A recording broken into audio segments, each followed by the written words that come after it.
What up, boys, and welcome back to yet another video. So in today's video, we have a farm that I think a lot of you guys will really enjoy, as it is a solo farm, can be done on multiple characters, and it's a mix of really good raw gold, but also steady gold materials that just flies off the auction house, and it has a tiny bit of RNG as well. Now, before we dive into the specifics of the video, big thank you for all the support on the 0 to 10 million gold guide.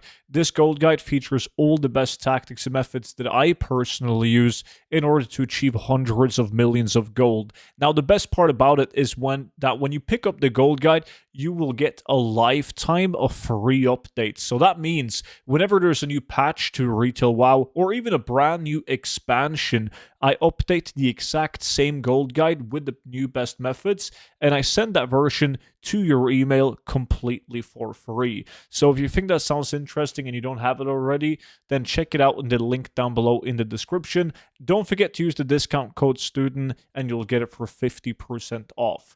If you already have the gold guide, you should do like the guy who suggested this farm to me, who is on the VIP Discord. The VIP Discord offers a bunch of exclusive benefits, like being able to view all my YouTube videos before they go public on YouTube. But then you also get to enjoy and see what I'm investing into, the spreadsheets for gold making, exclusive gold tips. And there's people like Salofian, the guy who requested or did testing and let me know about it so I could test it as well. And then we kind of find these farms, niche farms that not a lot of people are doing, finding brand new farms, etc. in a nice community on Discord. So if you think that's something for you, check it out with the link down below in the description. Now, the idea came after open world farms got nerfed with the latest patch, because even basic stuff like rune cloth and, well, pretty much every cloth is way tougher to get when you can't get proper loot from the mobs in the open world.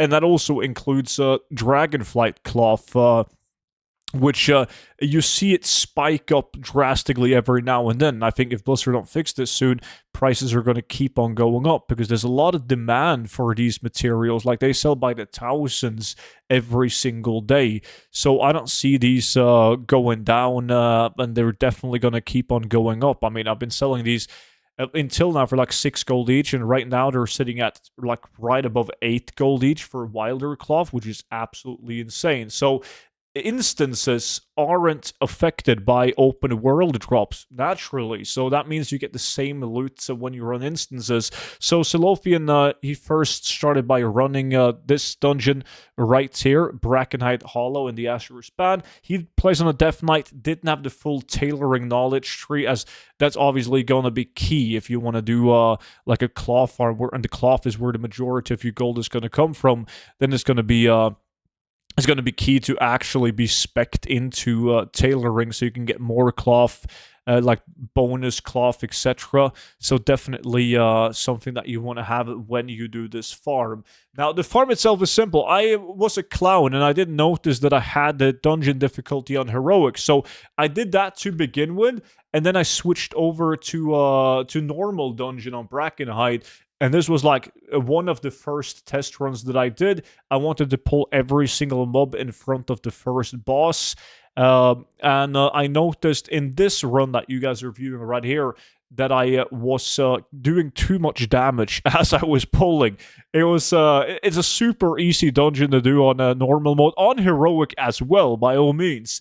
But I noticed that I had too much damage as I was pulling, so there was like mobs spread out everywhere, so I had to go and loot, and that obviously took some time, even though killing the mobs just took like 1.5 minutes, but then having to go and loot everything, etc.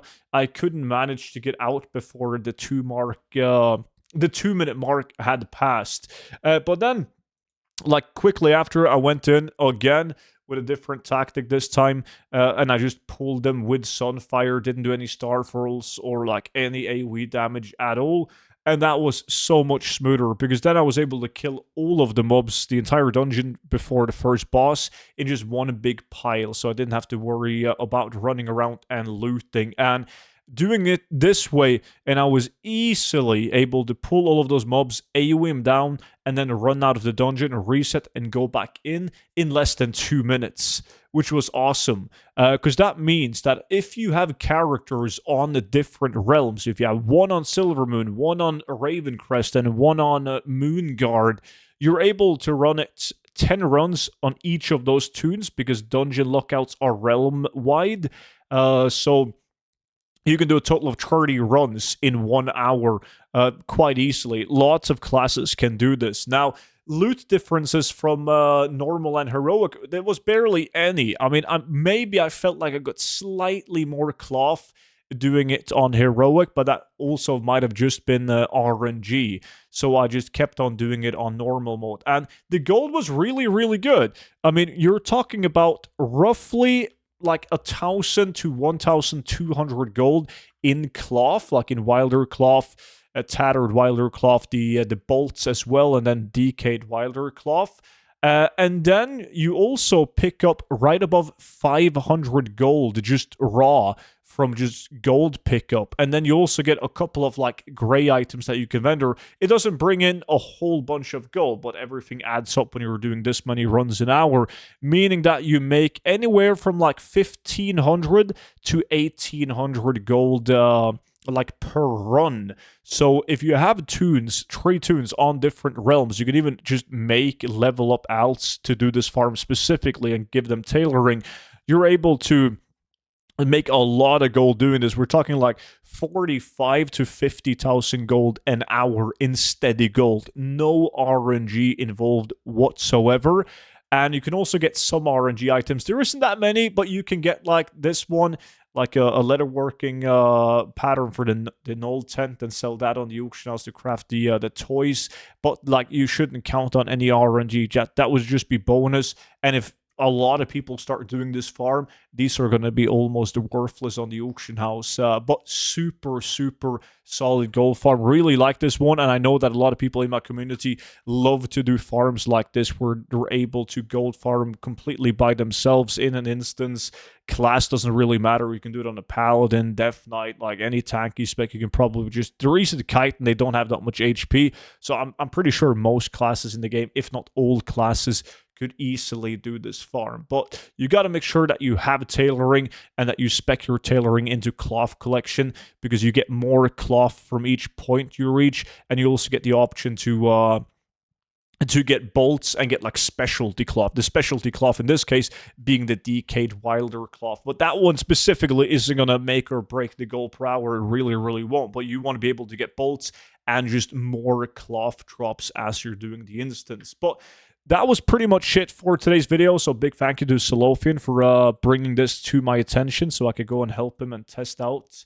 And if you guys haven't already, make sure that you are subscribed to the YouTube channel. That way you'll be notified when videos like this one gets published on YouTube. And if you want to see them before they get published on YouTube, check out the VIP Discord. And don't forget to check out the 0 to 10 million gold guide.